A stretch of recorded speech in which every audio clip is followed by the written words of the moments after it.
Faut-il avoir peur de l'intelligence artificielle? Question au cœur d'une conférence qui aura lieu jeudi à Chabris dans l'Indre. Celui qui l'animera est avec nous ce matin pour nous donner les clés pour comprendre et mieux appréhender l'intelligence artificielle. Bonjour Benjamin Berthelot. Bonjour. Et merci beaucoup d'être avec nous.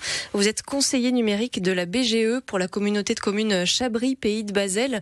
Alors on va poser les bases. Déjà, qu'est-ce que c'est qu'on appelle l'IA, l'intelligence artificielle? Alors l'intelligence artificielle, c'est tout simplement des technologies qui permettent de créer du contenu, des choses à partir de générations trouvées sur Internet et d'informations puisées un peu partout sur le net.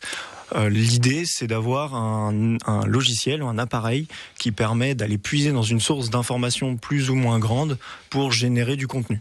Et ça arrive progressivement dans nos vies, c'est déjà là un petit peu sur certains outils. Tout à fait, c'était déjà là depuis même très longtemps parce qu'on a des traces d'intelligence artificielle dans les GPS, dans beaucoup d'appareils du quotidien.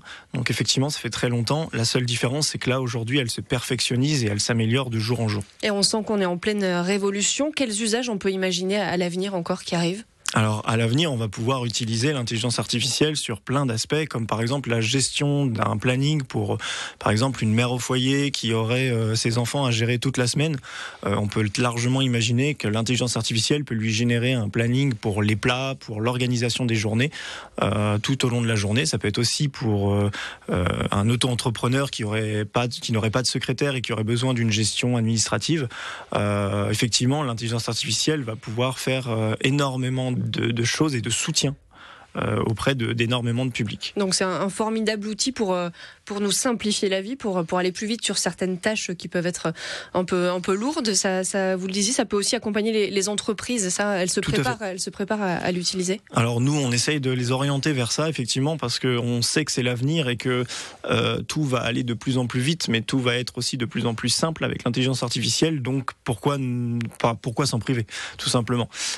Après, sur l'aspect particulier, on peut aussi très bien demander à l'intelligence artificielle de nous faire une petite liste de ce qu'il y a dans notre frigo et de nous demander de nous générer une jolie petite recette parce qu'on n'a pas d'inspiration. Donc c'est pratique. Il est 7h49, on parle d'intelligence artificielle avec notre invité Benjamin Berthelot, conseiller numérique au sein de la communauté de communes Chabris, Pays de Bazel dans l'Indre. Vous nous donnez quelques exemples de l'utilisation de l'intelligence artificielle dans notre quotidien.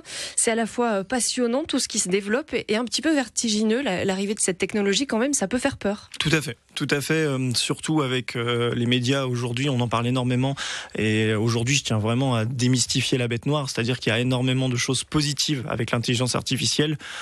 Une énième fois, et c'est ce que j'adore dire à mes usagers, l'intelligence artificielle c'est comme Internet, c'est un outil, c'est ni bon ni mauvais, c'est à nous d'en faire quelque chose de positif. Donc effectivement, on peut malheureusement en faire des mauvaises choses comme les deepfakes par exemple, qui sont ces vidéos qu'on voit circuler avec le changement de visage. C'est pour ça que j'invite toutes les personnes qui nous écoutent à garder une veille informationnelle et un esprit critique et ouvert sur tout ce qu'elles peuvent voir partout. Oui, c'est ce que vous dites. Il y a plein de belles choses sur Internet, mais il y a aussi déjà beaucoup d'arnaques, beaucoup de spam, beaucoup de pièges avec des escrocs qui sont de plus en plus inventifs, j'ai envie de dire presque sournois, et ils vont l'être encore plus avec l'intelligence artificielle. Comment on fait pour s'en protéger ? Alors, il faut rester raisonné. C'est toujours le plus compliqué, mais la cybersécurité, donc qu'il passe par l'intelligence artificielle ou non, leur objectif c'est de vous faire vibrer sur la corde sensible de l'émotion.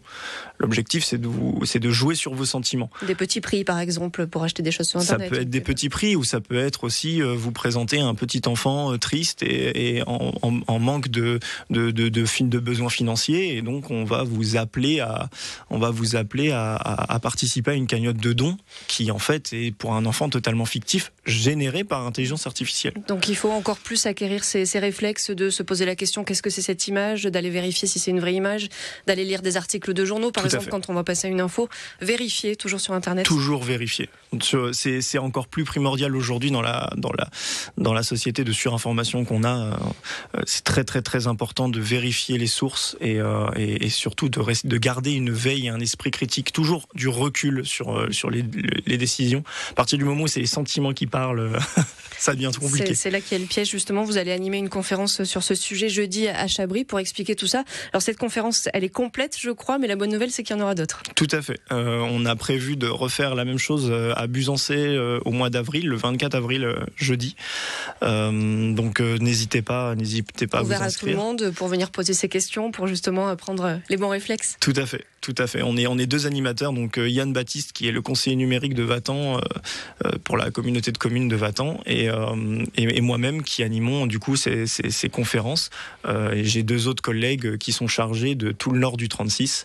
Donc là, l'idée c'est de mettre un petit boost pour présenter l'intelligence artificielle à tous nos Français. Et voilà pour le message. Il y a plein de belles choses, plein d'outils concrets qui arrivent avec l'intelligence artificielle. Il faut quand même rester prudent et toujours rester vigilant, toujours vérifier tout ce qu'on voit sur Internet. Merci beaucoup, Benjamin Berthelot, d'avoir été avec nous. Je rappelle donc que vous êtes conseiller numérique au sein de la communauté de communes Chabris, Pays de Bazel. Tout à fait. Et je vous invite à nous suivre sur les réseaux sociaux si vous voulez être au courant de tout ce qu'on peut faire sur BGE Berry-Touraine-Indre.